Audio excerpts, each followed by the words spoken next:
The sun's shining down. You see, sunburn is skin cancer's best mate. There's nothing healthy about a tan. I started working in Cancer Council in about 1965. You know, when we started out, the goals were pretty ambitious because the goals were to make a big dent in the incidence and mortality of our most common cancer, which is cancer of the skin. And come January, we were the lobster nation because you would go to the beach and people were desperately trying to get a suntan, but in the process they were getting very badly burned. In a way, I think the first breakthrough in terms of communicating with the public was the idea to do slip, slop, slap.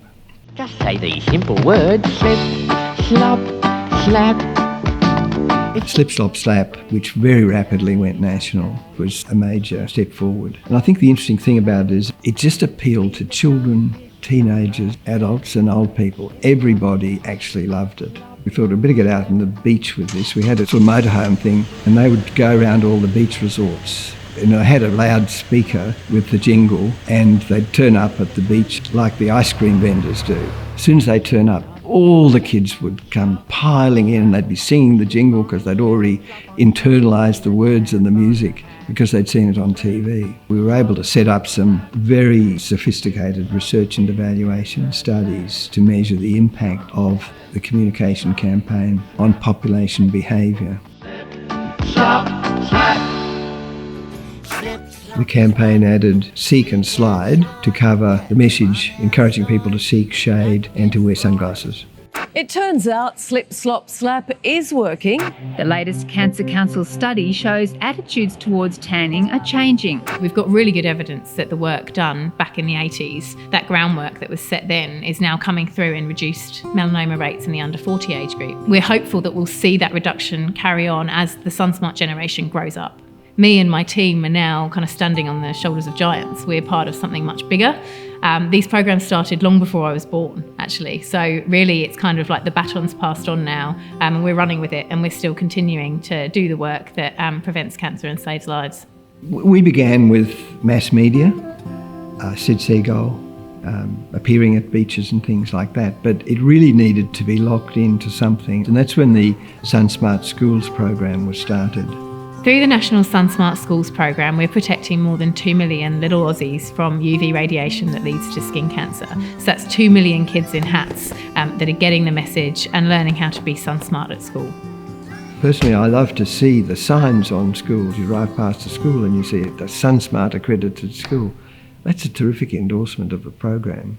The Dark Side of Tanning was a campaign that was introduced in 2008, and that really shifted the focus of the Cancer Council in terms of our skin cancer prevention messages. So thinking about Sid Seagull, that was a real family-friendly, fun message, but that shift that took place was really to have these hard-hitting campaigns that really show people the consequences of not doing the right thing when it came to skin cancer prevention. Sunbeds emit UV radiation that is up to 6 times as intense as the midday sun. The ban on commercial solariums that happened in 2015 in Australia was a major step forward, and that really started with the story of a young woman called Claire Oliver, who used the last few weeks of her life to raise awareness of the dangers of solariums. Claire had a late-stage melanoma, and she attributed that to her use of solariums earlier in life. It was estimated that 43 deaths from melanoma every year were caused by solariums, and that around 2,000 cancers were also caused by access to solariums. So that's lives saved, that's cancers avoided, and will have a massive impact on skin cancer prevention and deaths from the disease. The message to take better care in the sun and avoid tanning is finally getting through to Australia's youth. More than half now say they prefer the natural look. We know that in teenagers, preference for a tan has gone down. So when we first started collecting the data, around 60% of teenagers were saying they preferred to get a tan. That figure's now around 38%. Yeah, when you get SunSmart, which is the name of a campaign, used as a verb not just by Cancer Council people but by the general public and media commentators and so on, I think we've really arrived at an important and a valuable place. Supporters are integral to everything we do in this space, not just from the donation perspective, but also from living the sun protection values and actually getting out there, putting on a hat, putting on sunscreen, wearing clothing that's sun protective. All of that is the work that Australians themselves are doing to make sure the SunSmart message is carried forward. 2 in 3 Australians will be affected by skin cancer by the age of 70. That's a huge number, and that means that our work is still not done. And as long as the sun shines on Australia, our work will never be done. We've still got more to do in terms of getting sun-smart behaviours out to all Australians.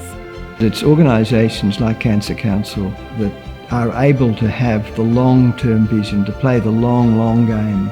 And that's when it starts to really be seen in reduced mortality from diseases. And let's face it, that is life saved. That's people who didn't die from melanoma who would have if it hadn't been for SunSmart.